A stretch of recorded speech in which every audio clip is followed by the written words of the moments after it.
Ngomong atau? Cek cek. Cek satu. Belum. Belum. Buka. Cek cek. Cek.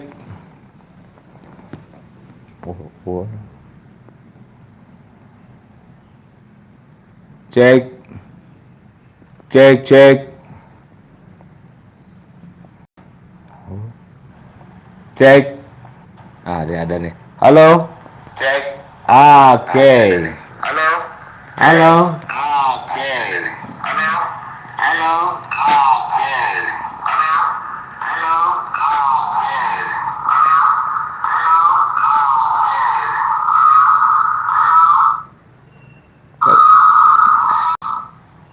Halo. Halo. Halo. Oke, sahabat Ardi Sindikat. Oke, sahabat Ardi Sindikat. Selamat pagi ya. Selamat pagi ya. Berjumpa lagi di acara Sidak Silaturahmi Dadakan ala Ardi Sindikat. Bersama bintang tamu yang tidak akan asing lagi. Siap, saya Dadan Bes, Jawa Barat, mengucapkan selamat weekend. Dan buat sahabat Ardi Sindikat di seluruh dunia maupun Di seluruh dunia. di mana jangan lupa share dan like, komen. Oke, seperti biasa ya, sebelum kita lanjutkan diskusi yang panas-panas ya, kita akan bocorkan nih Siap. terkait tekanan masyarakat untuk meminta Menteri Kehutanan yaitu Raja Juli itu mengundurkan diri ya. Ya. Karena diduga tidak becus bekerjanya ya. Karena faktanya bencana ini disebabkan bukan karena bencana alam saja, Betul. tapi karena kebijakan yang salah. Salah. Dan juga terkait Menteri Zulkifli Hasan ya, yang sebelumnya pernah bertanggung jawab untuk izin-izin perusahaan di hutan ya, pengelolaan hutan. Dan juga ada kurang lebih 12 perusahaan yang disebut oleh Menteri Kehutanan, Siap. tetapi masih dirahasiakan. Nah, siapakah pemilik 12 perusahaan itu? Karena sudah jelas dampaknya, masyarakat dirugikan ya. Ada korban meninggal. Artinya kita langsung tunjuk hidung saja, sebagaimana Undang-Undang Lingkungan Hidup itu pertanggungjawabannya adalah pasti ya, pertanggungjawaban terkait lingkungan hidup. Izinkan sebelum kita berdiskusi ya, izinkan saya membacakan Mutiara Jumat. Mutiara Hikmah. Mutiara Hikmah hari Sabtu ya. Bismillahirrahmanirrahim. Assalamualaikum warahmatullahi wabarakatuh. Telah tampak kerusakan di darat dan di laut akibat ulah manusia ya, ulah tangan manusia. Allah membuat mereka merasakan sebagian dari akibat perbuatannya, agar mereka kembali ke jalan yang benar. Quran Surah Ar-Rum ayat 41. Sahabat Ardi Sindikat, sindikasi kebaikan ya. Ayat ini bukan sekedar peringatan, ia adalah cermin sejarah hidup manusia, termasuk apa yang kini terjadi di negeri kita. Bencana besar di 3 provinsi, Sumatera Barat, Sumatera Utara, dan Aceh, bukan hanya fenomena alam. Ia adalah isyarat ilahi, tanda bahwa ada sesuatu yang sangat keliru dalam cara kita mengelola amanah, kekuasaan, lingkungan, dan kebijakan. Selama bertahun-tahun, kerusakan hutan, eksploitasi alam, dan perizinan yang longgar dibiarkan berlangsung ya. Kebijakan masa lalu, termasuk pada 1 dekade pemerintahan era Presiden Jokowi ya, era sebelumnya ini telah membuka pintu kerusakan yang akhirnya kembali menghantam rakyat kecil. Mereka yang tak pernah ikut menandatangani izin, tak pernah menikmati keuntungan, namun justru menjadi korban paling berat ketika bencana datang. Beginilah sunatullah ya.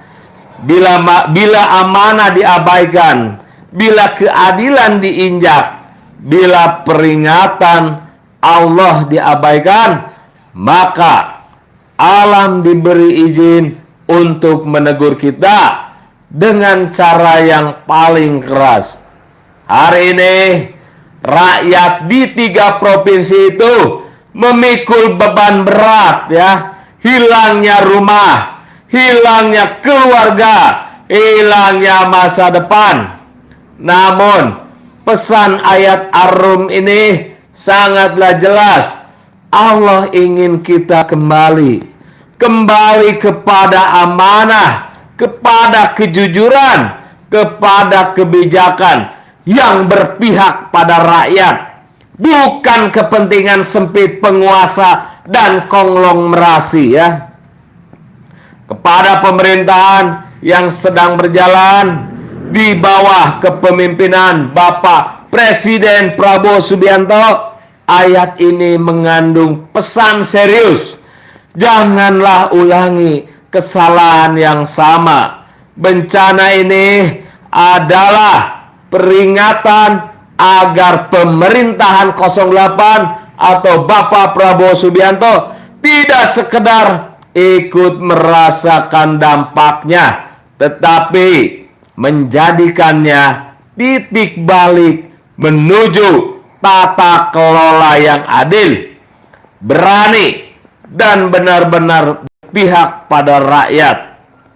Jika tidak, penderitaan ini akan diwariskan kepada generasi berikutnya. Cukuplah kejadian ini menjadi bukti nyata bahwa kebijakan yang abai terhadap lingkungan, amanah, dan rakyat akan kembali menghantam bangsa sendiri. Jangan ada lagi toleransi terhadap pola-pola yang salah yang pernah terjadi. Wahai pemimpin negeri, lihatlah penderitaan rakyatmu, dengarkanlah jeritan mereka. Jangan biarkan mereka menjadi korban dari kelalaian yang terus berulang.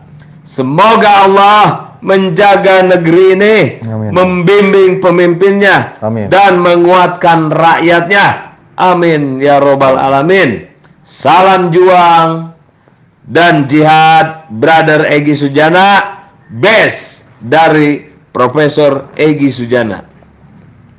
Terima kasih ya. Mutiara Hikmah hari Sabtu ini sudah kami bacakan. Selanjutnya kita akan lanjutkan untuk pembahasan diskusi terkait bencana di 3 provinsi ini ya. Akankah ini menjadi pintu masuk untuk memecat menteri-menteri yang terlibat. Betul. Yang terlibat pembiaran atau bahkan adanya kesengajaan, kelalaian. Kita akan analisis dalam diskusi dalam pagi hari ini ya. Assalamualaikum warahmatullahi wabarakatuh. Sahabat Ardi Sindikat, sindikasi-sindikasi kebaikan di seluruh dunia, di Indonesia dan dimanapun berada ya. Bahwa siang ini kita masuk ke satu pembahasan besar. Pembahasan yang bukan hanya soal bencana, bukan hanya soal banjir, bukan hanya soal longsor, tetapi tentang bagaimana sebuah negara bekerja. Negara bekerja atau gagal bekerja ya. Sudah gagal ini. Iya, di saat rakyatnya sedang dalam keadaan yang paling rentan. Hari per hari ini sangatlah menentukan hidup dan matinya masyarakat di Sumatera, di Aceh ya, yang terendam banjir. Ini detik ke detik ini sangat menentukan, brother. Betul. Ya. Bisa saja ada yang selamat karena tertolong ya. Bisa saja ada yang terjebak lalu karena lambatnya penanganan banyaknya korban yang mati ya, yang meninggal dunia. Oke. Pada live hari ini ya, mungkin agak sedikit panjang juga. Maka sahabat Ardi Sindikat, duduklah dengan nyaman. Siapkan pikiran yang jernih ya. Karena kita tidak hanya akan membaca pola, membaca fakta, tapi juga membedah struktur kekuasaan, dokumen, aturan hukum, konflik kepentingan, dan tentu sisi kemanusiaan yang sering hilang di antara laporan-laporan resmi. Sahabat-sahabat Ardi Sindikat, sindikat kebaikan, kita baru saja mendengar laporan ya yang terbaru dari Seskabnya Teddy ya, yang menyampaikan Mayor Teddy ini mengenai kondisi Aceh, Tamiang dan wilayah Sumatera lainnya yang sedang dilanda bencana besar ya. Ini ada kabar baiknya. Di jalur darat yang sempat terputus sudah tersambung sejak 2 Desember kemarin ya, brother. Ya. Nah, lalu sudah ada truk bantuan ya dari Medan sudah bisa masuk Alhamdulillah. ke Aceh. Nah, perjalanannya sekitar kurang lebih 3 jam. Ini kabar yang sangat ditunggu warga yang menjadi korban bencana. Nah, tapi seperti biasa ya, di balik kabar baik itu selalu ada cerita yang panjang ya, yang tidak pernah masuk ke dalam headline berita. Ada kurang lebih 12 kecamatan, 216 desa yang terdampak dan belum semuanya tersentuh. Namun ada satu hal yang membuat banyak orang angkat alis ya. Pemerintah mengatakan bahwa kerusakan lingkungan turut memperparah bencana. Dan lebih menarik lagi, ada 12 perusahaan. Ya. 12 perusahaan yang diduga kuat menjadi biang kerok. Betul. Biang kerok kerusakan ekologis di 3 kawasan ini ya. Ya. Dan sangat lucunya, namanya ini dirahasiakan Ya. oleh siapa? Menteri Kehutanan Raja Juli ya. Yang kemarin pada saat rapat di DPR Ya. diminta mengundurkan diri Harus. karena tidak becus. Betul. Jadi alasannya masih proses hukum katanya. Ya, kita hormati proses hukum, tetapi izinkan saya mengajukan pertanyaan sederhana yang mungkin juga ada di kepala sahabat-sahabat Adi Sindikat ya. Kalau rakyat harus bertanggung jawab secara terbuka, mengapa korporasi bisa disembunyikan, bisa sembunyi di balik kata, di balik ketiak kebijakan, ketiak pejabat tinggi, dan juga proses hukum ya. Betul. Bagaimana proses hukum kepada perusahaan-perusahaan yang menyebabkan bencana ini lebih parah lagi. Sahabat Adi Sindikat, hari ini kita membahas 2 garis besar. Pertama, bagaimana pemerintah pusat bergerak ya. Apakah cukup cepat atau cukupkah kuat atau masih ada lubang-lubang koordinasi ya. Karena BNPB kemarin itu sudah salah kaprah ya. Betul. Kepala Badan Penanggulangan Bencana menyampaikan bahwa bencana yang sedang viral itu hanya terjadi di medsos katanya. Pikiran dia itu mungkin aslinya tidak ada atau buatan netizen ya bencana itu. Itu sungguh tidak profesional ya seorang kepala Badan Penanggulangan Bencana ya seperti itu. Nah, baik. Yang kedua ya, hal yang lebih krusial lagi, mengapa hutan-hutan kita ditumbangkan ya, ditebang yang sudah ratusan tahun hanya dengan 5 menit, 10 menit pohon tumbang. Lenyap ya. sudah. Lenyap sudah. Bagaimana mau menanam lagi ratusan tahun? Apakah umur manusia banyak yang bisa mencapai ya untuk 100 tahun atau lebih? Pohon udah ratusan tahun ditebang hanya 10 menit. Nah, mengapa kayu-kayu gelondongan bisa hanyut ya? Seperti kapal yang karam. Dan siapa ini yang membuka lahannya? Dan siapa yang menandatangani izin? Dan siapa yang tutup mata saat tebing-tebing itu digunduli ya, brother? Dan siapa yang sekarang sedang sembunyi di balik meja proses hukum? Nah, kita tidak akan menuduh ya. Tidak. Kita tidak akan mengadili karena sudah ada pengadilan ya. Iya. Yang berwenang. Itu bukan tugas kita ya. Tapi kita akan mengkaji, memeriksa logika, melihat pola, peta kekuasaan, membaca aturan hukum, mencari ruang-ruang yang abu-abu yang memungkinkan bencana ini terjadi. Ya.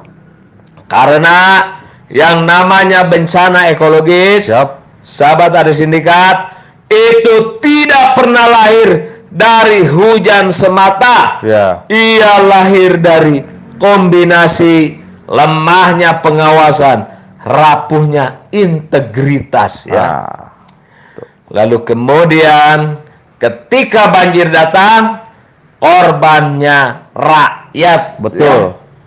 Sementara aktor-aktor besar, elit-elitnya, bintang-bintangnya katanya entah kemana ini ya. Para bintang itu. Nah, Seskap menyebut ada kepala daerah yang menyerah ya dalam menghadapi bencana ini.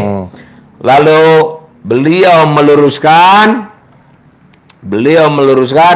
bukan menyerah, tetapi tidak mampu, tidak punya pesawat, tidak punya alat berat, jalan putus dari utara dan selatan, jembatan patah, wilayah terisolasi. Iya. Nah, di titik ini kita semua harus jujur. Kalau sebuah kabupaten saja tidak bisa bergerak tanpa pusat, maka kita sedang berbicara bukan hanya bencana alam, brother. Siap. Tapi juga bencana tata kelola pemerintahannya. Sahabat Ardi Sindikat, sindikasi kebaikan di seluruh dunia dan khususnya Indonesia. Live ini bukan untuk marah-marah ya. Iya. Bukan untuk menyudutkan, bukan pula untuk menggoreng isu. Ini ruang analisis, ruang untuk membuka teks hukum ya yang sering disembunyikan di balik istilah teknis. Ruang untuk bertanya, apakah negara sudah hadir seperti yang dijanjikan Undang-Undang Dasar 1945, atau justru negara hadir sebagai penonton yang datangnya terlambat? Pada siang ini mari kita mulai pembahasan yang lebih panas lagi ya ke depan. Ini terkait update Aceh Tamiang dan anatomi bencana. Sahabat-sahabat Ardi Sindikat, sindikasi kebaikan, kita mulai dari Aceh Tamiang, wilayah yang kini menjadi simbol betapa rapuhnya infrastruktur kita ketika berhadapan dengan alam, sekaligus betapa berharganya koordinasi lintas lembaga dalam masa krisis. Kesatu, jalur darat dibuka, tapi belum menjawab segalanya. Seskap menyampaikan jalur darat yang terputus kini sudah tersambung sejak 2 Desember ya. Dan secara teknis ini kabar baik. Tapi mari bertanya yang lebih jauh lagi. Berapa kapasitas angkut truk yang bisa masuk per hari ya? Apakah jalur itu cukup aman untuk konvoi bantuan besar ya? Lalu apakah jalan tersebut masih rawan longsor atau ada longsor susulan? Kita sering mengira ya sudah tersambung ya, itu sama dengan sudah selesai. Ya. Padahal itu tidak ya. Jalur yang terbuka tidak otomatis berarti akses yang memadai, brother. Apalagi untuk wilayah yang memerlukan bantuan logistik besar. Nah, itu tidak otomatis ya. Nah, peran TNI Polri, BNPB, dan Pemda ya. Koordinasi berjalan. Itu harus ya kita apresiasi. Tetapi kita juga harus kritis ya. Ya haruslah. TNI bekerja membuka akses Polri, mengamankan distribusi, mengamankan PNBP, Iya. mengordinasikan operasi Pemda yang mengatur posko dan warga ya. Lalu namun ya bagaimana komunikasi antar stakeholder? Apakah perintah dari pusat langsung diterjemahkan secara presisi di lapangan, atau masih ada birokrasi darurat ya yang membuat bantuan ini tersendat? Nah, lalu distribusi bantuan dari udara, dari laut, kini dari darat ya. Karena sebelumnya sahabat Ardi Sindikat, sindikasi kebaikan, sebelumnya bantuan itu dikirim via udara ya, dilempar-lempar atau istilahnya dropping logistik ya. Lalu via jalur lautnya, karena jalan darat patah total, ketika darat dibuka, muncul pertanyaan penting nih, brother. Apakah ya wilayah yang terisolasi di pegunungan juga terjangkau? Atau hanya daerah pesisir dan dataran rendah yang kini tersentuh? Nah, ini penting ya, sebab data menyebut 216 desa. Data nih kan? Ini data. Ini data nih. Ada 216 desa di 12 kecamatan. Masih sebelumnya seluruhnya terjangkau ya. Masih belum seluruhnya terjangkau. Nah, ini penting ya, brother. Siap. Nah, karena apresiasi pemerintah pada banyak pihak. Seskap menyampaikan ya, terima kasih katanya kepada kementerian, pemerintah daerah, organisasi kemanusiaan, pihak swasta. Nah, apresiasi memang perlu, tapi kita harus pastikan ya bahwa apresiasi tidak menjadi selimut untuk menutupi masalah struktural. Nah, ini penyebab yang sering kali kita lihat ya. Terima kasih disampaikan, tapi akar masalah tidak ikut dibongkar ya. Artinya Aceh Tamiang bukan hanya cerita bencana, ia adalah peta besar dari kegagalan tata kelola ekologi dan penataan wilayah. Nah, lalu kerusakan lingkungan dan 12 perusahaan misterius ya. Nah, ini yang disembunyikan oleh Menteri Kehutanan, brother. Ya. Data dari 12 perusahaan ya.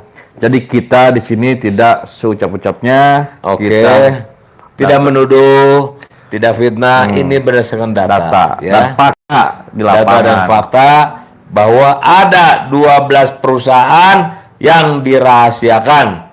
Ini berpotensi menyalahi aturan ya. Sangat itu. Bahkan konstitusi ya. Lalu Menteri Kehutanan Raja Juli ya. Raja Juli Antoni menyatakan, saya belum bisa sebut katanya terkait dorongan untuk mengundurkan diri itu ya. Saya belum bisa sebut karena masih proses hukum gitu. Nah, ini secara hukum memang sah ya. Proses penyidikan perlu menjaga asas praduga tak bersalah. Tetapi pertanyaan publik muncul ini ya. Bukan karena ingin menghakimi, tapi karena lokasi kerusakan ada, fakta itu ya. Lalu kayu gelondongan terseret banjir pun itu ada, bahkan banyak sekali Dan besar-besar. dan besar-besar. Nah, lalu peta konversi hutan terlihat ya. Namun masyarakat lagi-lagi yang menjadi korbannya. Nah, publik bertanya karena merekalah yang menanggung resikonya, bukan karena ingin sensasi ya. Bukan karena ingin sensasi. Menteri Kehutanan Raja Juli Antoni menyatakan saya belum bisa sebut karena masih proses hukum ya. Nah, kalau belum ada putusan ya seharusnya disampaikan aja ya, brother ya. Sampaikan nama-nama itu. Nah, ini masyarakat menjadi korban itu fakta ya. Betul. Sudah puluhan orang, bahkan mau mencapai ratusan. Karena yang namanya bencana itu hari demi hari, jam demi jam tuh itu bisa menentukan nasib orang di sana ya. Iya. Banyak yang mati karena bencana ini ya. Ini publik bertanya karena merekalah yang menanggung resikonya, bukan ingin sensasi. Nah, perusahaan angka bisa saja bertambah nih. Nah, pernyataan menteri, apalagi menteri kehutanan ya, mohon maaf nih Bapak Juli, 12 perusahaan indikasi awal perusahaan yang menyalahi aturan ya. Ini pintu masuk saja, brother. Jumlahnya bisa saja bertambah lagi ya setelah pemeriksaan lanjutan. Dan semua perusahaan itu beroperasi di lokasi banjir ya. Nah, kalimat bisa saja bertambah, brother. Ya. Menandakan dua hal ya. Yang pertama, investigasi belum komprehensif.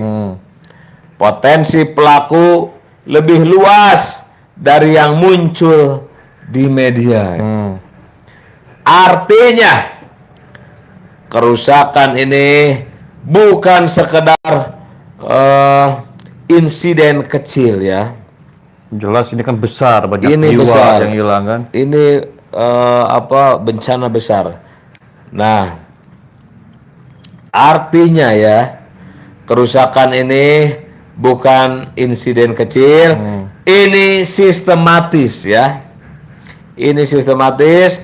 Temuan kayu gelondongan menarik bahwa Menteri Lingkungan Hidup menemukan banyak kayu gelondongan tersebut banjir ya. Bukan bekas pembakaran. Bukan. Nah, tapi sisa pembukaan kebun sawit, brother ya. Ini investornya Cina ya. Kebun sawit yang dipinggirkan katanya. Ini sangat serius karena membuktikan ada proses pembukaan lahan yang tidak mengikuti SOP, Ya. tidak dikeluarkan, tidak di sorry ya. Yang mana tadi? Ini karena membuktikan ya ada proses pembukaan lahan yang tidak mengikuti SOP, tidak dikelola, tidak dipindahkan, dibiarkan menjadi bom ekologis ya. Nah, saat hujan ekstrim datang, kayu-kayu itu berubah menjadi penghambat aliran sungai ya. Jadi kayu-kayu memperparah ya kerusakan yang terjadi. Bencana yang terjadi ini kayu-kayu itu menghambat aliran sungai, Betul. menghancurkan jembatan, menabrak rumah seperti ditabrak oleh truk ya. Nah, pemicu banjir bandang ini dari illegal loggingnya ya, pohon-pohon itu ya. Nah, apa yang dihemat di awal perusahaan dibayar mahal oleh rakyat sekarang ya. Perusahaan boleh menghemat ya. Tapi janganlah dibayar mahal oleh masyarakat. Betul. Nah, daerah hulu ini rusak ya. Ada Batang Toru, Tapanuli Selatan, dan lainnya, brother ya. Nah, pemerintah ini menyoroti daerah Batang Toru, Tapanuli Selatan. Nah, hulu-hulu sungai di Sumatera yang berubah menjadi kebun sawit, brother. Betul. Dan lahan yang kering dan ladang di sana ya, di kawasan hulu-hulu sungai ya. Ini bukan kerusakan satu malam. Bukan. Ini jejak panjang kesalahan tata ruang. Dan ketika pemerintah menyebut sedang dilakukan investigasi, investigasi menyeluruh, itu pernyataan positif, tapi investigatif, tidak mengembalikan hutan yang hilang ya. Investigasi itu tidak mengembalikan hak rakyat yang telah hilang. Nah, sahabat Ardi Sindikat, sindikasi kebaikan. Lucunya di Indonesia ini, ketika rakyat salah sedikit, namanya disebut lengkap, bahkan dipiralkan oleh pejabatnya ya. Pejabat yang menjadi konten kreator, rakyat yang salah dipiralkan. Tapi ketika perusahaan yang bermitra ya, diduga bermitra dengan pemerintah atau pejabat pusat ya, maksudnya kementerian terkait ya, ini namanya dirahasiakan ya. Namanya dirahasiakan oleh Menteri Kehutanan Raja Juli. Ini harus dibuka. Bapak Raja Juli harus membuka ke-12 nama perusahaan tersebut. Karena publik berhak tahu. Harus ya. tahu. Harus tahu ya. Nah, inilah ya mengapa publik perlu analisis hukum. Karena otoritas seringkali menggunakan hukum untuk menahan informasi. Nah, terkait status bencana sekarang ya, brother, ini harusnya menjadi status bencana nasional dan isu kepala daerah yang menyerah. Kita bahas sekarang ya, brother. Nah, pemerintah belum menetapkan status ini menjadi bencana nasional, tapi operasi sudah menasional ya. Ini menarik.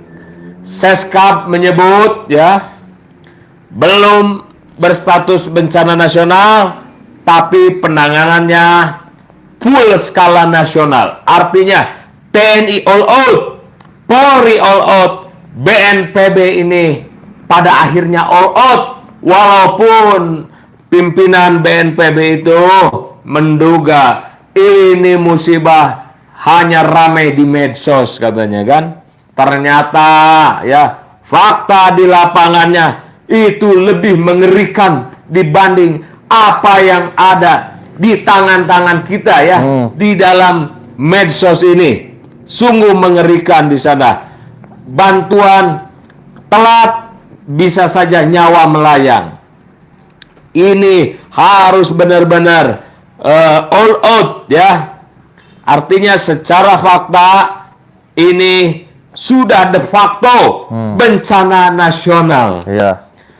Meskipun de jure belum ditetapkan atau secara hukum ini belum ditetapkan.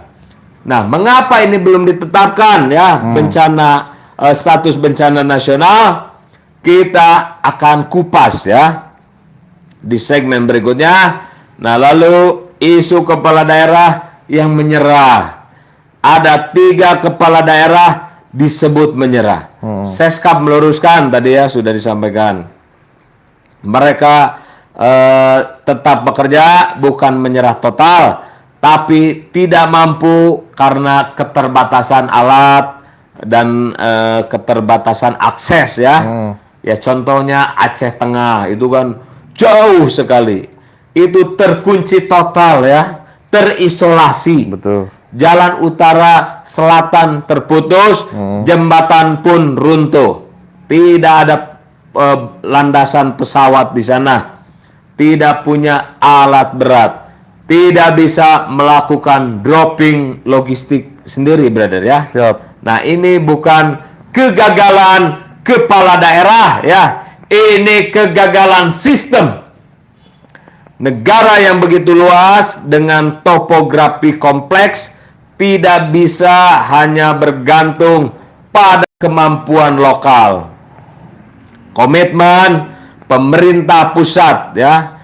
Nah, Seskap menegaskan pemerintah pusat mendukung sejak hari pertama kejadian bencana turun. Langsung. Perintah Bapak Presiden Prabowo jelas, kerahkan seluruh sumber daya. Ini kita catat sebagai poin positif ya dari gebrakannya Bapak Prabowo. Namun kita juga harus objektif. Ya. Kalau pedalaman Aceh ya sampai terisolasi total, berarti ada masalah perencanaan ya, bukan hanya respon. Ya. Pertanyaan kunci, mengapa ya daerah bisa begitu rentan? Mengapa? Lalu mengapa jalur vital tidak punya backup? Dan mengapa alat berat sangat minim ya? Dan mengapa daerah hulu dibiarkan rusak bertahun-tahun? Dan mengapa perusahaan yang beroperasi di sana tidak diwajibkan menyediakan mitigasi? Pertanyaan-pertanyaan ini akan kita bedah di diskusi segmen hukum dan power map ya. Nah, kita lanjutkan ke segmen keempat. Mengapa tidak ditetapkan sebagai bencana nasional? Bapak Presiden, Bapak Prabowo, mengapa tidak ditetapkan sebagai bencana nasional? Nah, sahabat Adi Sindikat ya, sindikasi kebaikan di seluruh dunia dan di Indonesia, ini pertanyaan yang paling sering muncul. Ya. Apa tuh? Kenapa? Kenapa Bapak Presiden tidak menetapkan ini sebagai bencana nasional? Nah, untuk memahami ini, kita harus membuka aturan, regulasinya ya. Dasar hukum penetapan bencana nasional atau penetapan bencana nasional itu diatur oleh Undang-Undang Nomor 24 Tahun 2007 tentang penanggulangan bencana ya. Di Peraturan Pemerintah Nomor 21 Tahun 2008, Peraturan Menteri dan Peraturan Kepala BNPB dan pedoman teknis lainnya, syarat bencana nasional bisanya dilihat dari skala kerusakan, jumlah korban jiwa, dan dampak lintas wilayah, terganggunya fungsi pemerintahan daerah, Ya. keterbatasan kapasitas daerah, juga kebutuhan mobilisasi sumber daya pusat. Nah, sekarang mari kita cek kondisinya. Aceh Tamiang terdampak sangat berat ya. Ya. Nah, Sumatera Utara terdampak berat juga. Jalur darat terputus. Desa terisolasi. Lalu kerusakan lintas wilayah itu pun banyak ya. Nah, kepala daerah tidak mampu mengakses wilayahnya sendiri. Nah, secara fakta ini memenuhi syarat. Tuh. Nah, jadi kenapa belum ditetapkan? Ada 3 kemungkinannya, brother. 3 kemungkinan. Satu, pemerintah tidak ingin men-trigger mekanisme keuangan bencana nasional ya.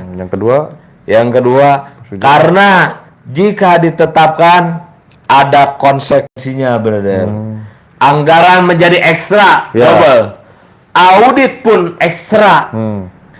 Mobilisasi penuh. ya, Status khusus aparat disiagakan ya. Potensi kegaduhan politik Waduh. ya akan terjadi. Nah, selanjutnya pemerintah menggunakan pendekatan de facto secara nasional tanpa formalitas hukum ya. Nah, Seskap mengatakan ya belum bencana nasional, tapi penanganan sudah berskala nasional. Itu kata Seskap ya. Mayor Teddy ya. Mayor Teddy ini seperti mengatakan tidak usah diumumkan ya, tapi kita kerjakan seperti nasional. Nah, pendekatan ini sering dipakai untuk menghindari tekanan politik. Jadi langkah itulah yang kemungkinan akan jalankan ya. Nah, lalu ada isu administratif, brother, Siap. atau kalkulasi politik jika ditetapkan nasional. Nah, tanggung jawab pusat menjadi penuh. Pusat harus mengambil alih peran daerah jika ini ditingkatkan ke skala nasional. Nah, pusat berpotensi disalahkan jika penanganannya melambat. Lalu kritik publik pun membesar ya. Nah, maka pemerintah memilih jalan tengah. Artinya negara tak boleh setengah tiang, brother. Nah, silakan ada yang ditanggapi terkait negara tidak boleh setengah-setengah atau setengah tiang. Bagaimana tanggapannya, Bro Dadan? Ya, kalau saya pengennya Menteri Kehutanan bertindak tegas. Tegas ya. Sebelum kejadian dampak. Oke, memitigasi resiko ya. Masalah Lalu? pohon-pohon besar sampai mengakibatkan ke rumah-rumah. Iya, menabrak rumah. Saudara kita yang di Iya, Aceh, iya. Sumatera gitu kan. Baru sekarang Oke. udah kejadian baru Polri memerintahkan dan menyuruh jajaran kepolisian buat menyelidiki dampaknya di mana gitu kan. Iya. Kenapa bukan dari awal, Pak Sekjen? Nah inilah negara tidak boleh setengah tiang ya. Jadi sahabat Adi Sindikat ya, bencana itu bukan urusan gengsi, bukan urusan citra, bukan urusan formalitas. Jika faktanya berskala nasional, maka penetapannya pun seharusnya nasional. Negara tidak boleh hadir setengah tiang. Kalau mau hadir, hadir penuh sekalian ya. Nah, siapa sebenarnya pemilik dan pengendali 12 perusahaan itu? Ada yang menyebut itu PT Toba Pap katanya, internasional, yang diduga dimiliki oleh mantan Menteri Maripes ya, PT Toba Pap ya. Itu saudara Luhut Binsar Panjaitan atau disebut Bapak LBP. Nah, katanya dugaannya ada ke sana. Namun dibantah ya. Terus dibantah oleh LBP ya, bahwa itu bukan perusahaan dia. Sama seperti Joko Widodo ya, yang bilang saya tidak meresmikan Bandara IMIP Morowali, tapi yang berkaitan ada buktinya, ada petunjuknya terkait kawasan industri Morowali. Iya. Nah, itulah setiap ada isu itu banyak langsung dijawab, tetapi dengan jawaban yang menurut kami sangat aneh ya, anomali. Nah, selanjutnya, siapa sebenarnya pemilik dan pengendali 12 perusahaan itu? Nah, mengapa nama perusahaan tidak disebut? Ada 2 alasan hukum. Yang pertama, proses penyidikan belum selesai. Pemerintah menghindari pencemaran nama baik, gugatan balik, potensi pra-peradilan, tuntutan kompensasi. Yang kedua, perlindungan atas stabilitas ekonomi dan politik. Banyak perusahaan sawit dan hutan industri ya berhubungan dengan elit politik, punya jaringan besar, berkontribusi pada pendapatan daerah, mempekerjakan ribuan orang. Jika nama diumumkan terlalu cepat, efeknya bisa runyam ya. Nah, analisis polanya, perusahaan apa biasanya yang terlibat ya. Nah, meski nama belum diumumkan, pola kasus di Indonesia biasanya mengarah kepada perusahaan sawit yang besar, pemegang HGU puluhan ribu hektar, ekspansi tanpa mitigasi, lalu ada limbah kayu yang dibiarkan. Nah, perusahaan HTI, hutan tanaman industri, membuka jalur logging, brother ya. Nah, meninggalkan kayu sisa, akibatnya apa? Sungai-sungai tersumbat ya, air tidak bisa mengalir dengan lancar karena tersumbat pohon-pohon yang ditebang ya. Betul. Dan debit airnya luar biasa ya, besar sekali.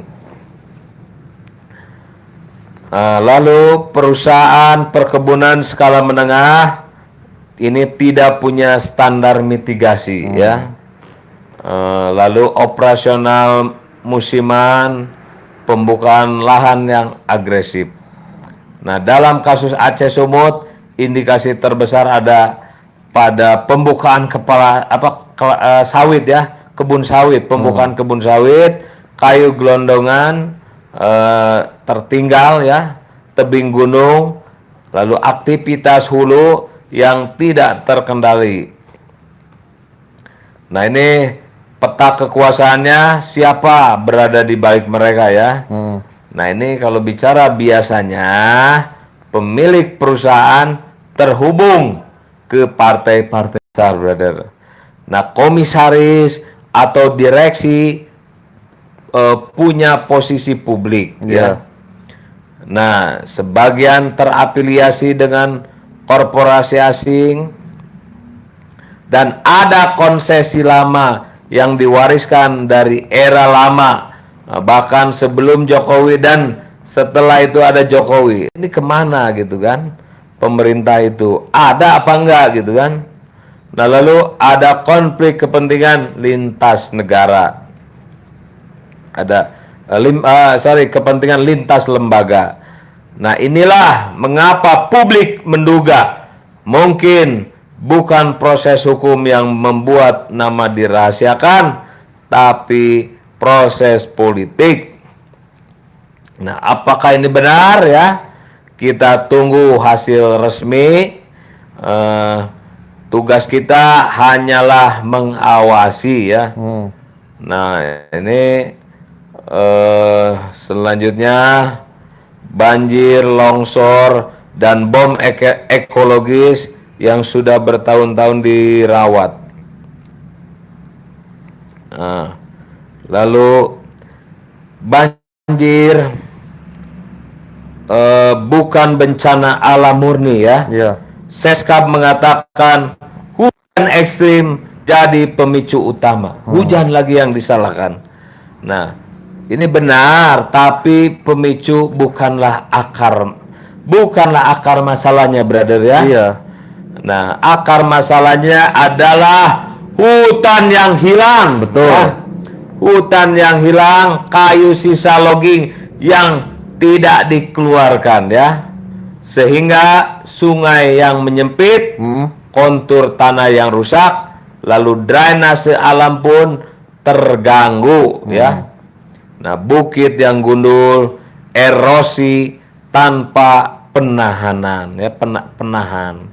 Nah, kebun sawit yang merangsak ke puncak-puncak bukit, lalu hujan hanya menyentuh pelatuk, ledakannya berasal ini dari manusia ya. Nah, artinya ini bom kayu ya. Menteri Lingkungan Hidup menyebut kayu gelondongan itu bukan sisa bakar, tetapi sisa pembukaan lahan sawit yang dipinggirkan. Nah, ini fatal, brother ya. Sangat fatal ini Pak Sekjen. Karena kayunya gedenya itu dibiarkan. Nah, saat banjir semuanya terseret kan. Nah, jembatan hancur, aliran sungai tersumbat, volume air pun meluap. Iya. Nah, rumah-rumah hancur itu bukan kelalaian ya. Nah, lalu hutan hulu ya, dari sabuk hijau jadi sabuk kematian ya. Waduh. Nah, daerah hulu seperti Batang Toru, Tapanuli Selatan dan sekitarnya memiliki karakteristik ya. Lereng yang curam, tanah yang rapuh, sensitif terhadap deforestasi, hidrologi kompleks. Ketika hulu dataran rendah, pasti ini tenggelam ya. Nah, itu luar biasa ya, brother. Intinya janganlah manusia ini serakah. Betul. Dan ketika bencana ini sudah datang, maka perusahaan-perusahaan terkait ya yang disebut oleh Menteri Kehutanan memohon maaflah kepada publik ya. Nah, bila tidak meminta maaf, ini akan fatal. Sangat fatal. Rakyat akan marah dan mungkin bisa terjadi Nepal ya. Harus. Untuk perusahaan itu ya, yang menyebabkan kerugian yang sangat-sangat besar di wilayahnya ya. Nah, lalu ini sebagai penutup ya, ketika bupati dianggap tidak mampu, maka kita harus jujur bertanya, apakah yang tidak mampu itu ya? Apa bupatinya atau sistem negara yang membiarkan daerah berdiri sendiri ketika bencana datang? Baik, sahabat Ardi Sindikat, sindikasi kebaikan di seluruh dunia ya. Monitor terus ya masalah banjir bandang ini, karena ini bukan hanya masalah dari hujan saja, bukan, tapi ini ada 12 perusahaan ya yang akan menjadi pintu masuk investigasi. Betul. Siapa saja dalangnya terkait undang-undang lingkungan hidup ya, ini bisa dijerat oleh pidana korporasi. Betul, Pak Sekjen. Karena sudah banyak korbannya, baik secara materi maupun secara imaterialnya ya. Nah, untuk itu sahabat Ardi Sindikat, jangan lupa di subscribe, like, share, dan komentar ya. Serta aktifkan super chatnya. Dan bagi yang mau mengirim donasi ya, untuk nanti kita sampaikan ke Sumatera, itu bisa tinggal nanti hubungi saja manajemen kita Ardi Sindikat Official. Saya Ardi Subarkah bersama Dadan Bes pamit undur diri, sampai ketemu di acara silaturahmi dadakan ala Ardi Sindikat. Oke.